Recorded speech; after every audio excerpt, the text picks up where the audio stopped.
Salam, selamat malam Bapak Ibu, Saudara-saudari yang dikasihi Tuhan. Senang dapat jumpa kembali bersama saya Zed Ferry dalam Renungan Malam Pendeta Dr. Erastus Sabdono.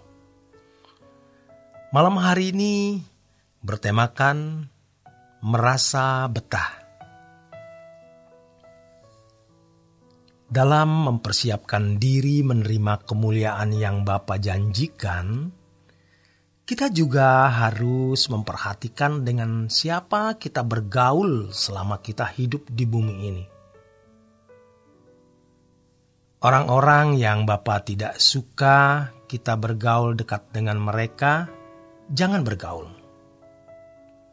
Biasanya orang-orang yang tidak layak dengannya kita bergaul adalah orang-orang yang tidak mempersiapkan diri untuk masuk ke rumah Bapa atau tidak berkemas-kemas.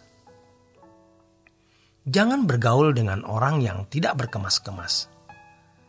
Nanti kita akan ikut merasa betah di bumi ini. Oleh sebab itu, hendaknya kita tidak bergaul dekat dengan orang-orang yang tidak berhasrat secara benar untuk menjadi anggota keluarga kerajaan Allah. Memang kita harus bergaul dengan semua orang untuk menjadi berkat. Tapi jangan bergaul dekat sampai kita berbagi emosi dan perasaan. Kalau pergaulan sudah membuat kita menyimpang dari kebenaran, kita harus menghindarinya dan menjauhinya. Bapa menghendaki kita bergaul dengan orang-orang yang mana Bapa bisa memakai mulut mereka untuk menyampaikan kebenaran, sehingga terjalin persekutuan, saling menguatkan untuk menjadi orang saleh dan layak menjadi anggota keluarga kerajaan Allah. Jadi pengaruh orang di sekitar kita itu besar. Jika bertemu orang yang sama-sama berambisi untuk dimuliakan bersama dengan Tuhan Yesus, kita terpengaruh secara positif. Tapi sebaliknya, kalau berambisi mencari kehormatan, kita ikut juga rusak, jadi rusak. Pemazmur mengatakan, berbahagialah orang yang tidak berjalan menurut nasihat orang fasik. Secara langsung atau tidak langsung, disadari atau tidak, orang-orang di sekitar kita itu menasehati kita. Berbahagialah orang yang tidak berdiri di jalan orang berdosa dan yang tidak duduk dalam kumpulan pencemooh. Dalam bahasa aslinya, pencemooh artinya adalah orang yang menilai salah orang lain. Sejujurnya, seringkali kita banyak berdosa di meja makan atau di meja kafe. Karena di situ kita tergoda membicarakan orang. Jadi, mestinya kita bergaul dengan orang-orang yang kesukaannya ialah Taurat Tuhan dan merenungkan Taurat itu siang dan malam, terus menerus. Oleh sebab itu, mulai sejak hari ini, kita harus benar-benar berani meninggalkan teman-teman yang tidak membawa kita kepada kebenaran.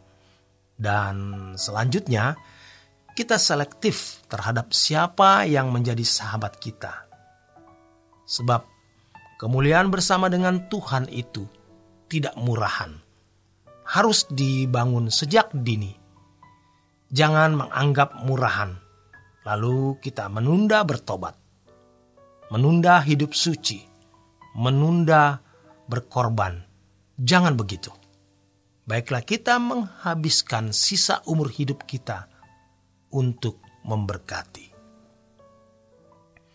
Kalau seseorang benar-benar berurusan dengan Tuhan secara baik dan memiliki keintiman yang benar dengan Allah, pastilah tidak merasa sejahtera bila bergaul dekat dengan orang-orang yang tidak takut akan Allah.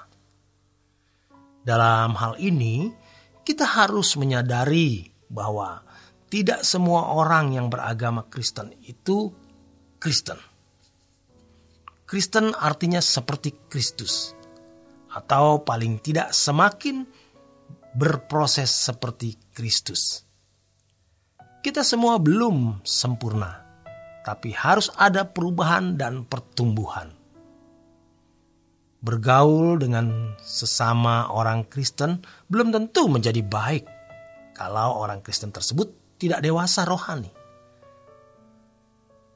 Bergaullah dengan orang-orang Kristen yang berhasrat untuk menjadi anggota keluarga kerajaan surga, yang sungguh-sungguh mengajak kita berkemas-kemas, agar ketika kita berdiri di hadapan takhta pengadilan Kristus, kita diperkenan oleh Tuhan.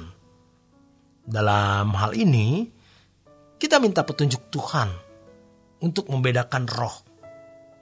Artinya membedakan orang yang takut akan Allah dan yang tidak takut akan Allah. Bergaullah dengan orang-orang yang mengajak kita berkemas-kemas, mengajak kita hidup tidak bercacat, tidak bercela. Walaupun kita barangkali masih bercela, tapi paling tidak kita akan mau berubah setiap kali ada celah dalam diri kita. Orang yang tidak berurusan dengan Allah pasti berurusan dengan dunia. Hidupnya tenggelam dalam kesenangan-kesenangan dunia yang ditopang oleh materi dan hiburan dunia. Dan hal ini membangun selera jiwa, mengondisi selera jiwa, sehingga terikat dengan materi dan berbagai hiburan dunia. Tentu saja tanpa disadari, mereka menjadi orang-orang yang kecanduan oleh materi dunia dan hiburannya. Inilah keadaan orang-orang yang terbelenggu oleh kuasa gelap. Dan semakin hari akan semakin terikat. Sampai pada taraf atau level tertentu, mereka tidak bisa terlepas lagi. Biasanya mereka tidak akan berpikir tentang kematian. Orang tidak berpikir serius tentang kematian. Membahayakan dirinya sendiri. Orang-orang yang tidak mau mengerti biasanya berpandangan bahwa orang yang selalu berpikir tentang kematian atau kekekalan adalah orang yang putus asa, tidak bertanggung jawab atas hidup hari ini, antisosial, kehabisan bahan khotbah, dan lain sebagainya. Padahal ada titik tidak balik ketika seseorang tidak bisa lagi memikirkan mengenai kematian, sementara dia masih hidup.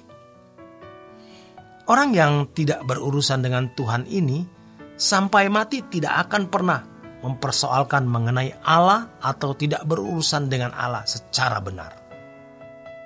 Allah dianggap bodoh. Di dalam Mazmur 73 ayat yang ke-11 dikatakan, dan mereka berkata, bagaimana Allah tahu hal itu? Adakah pengetahuan pada yang maha tinggi? Betapa mengerikan nasib mereka di kekekalan nanti, jika mereka berpikir seperti itu. Demikian kebenaran firman Tuhan malam hari ini.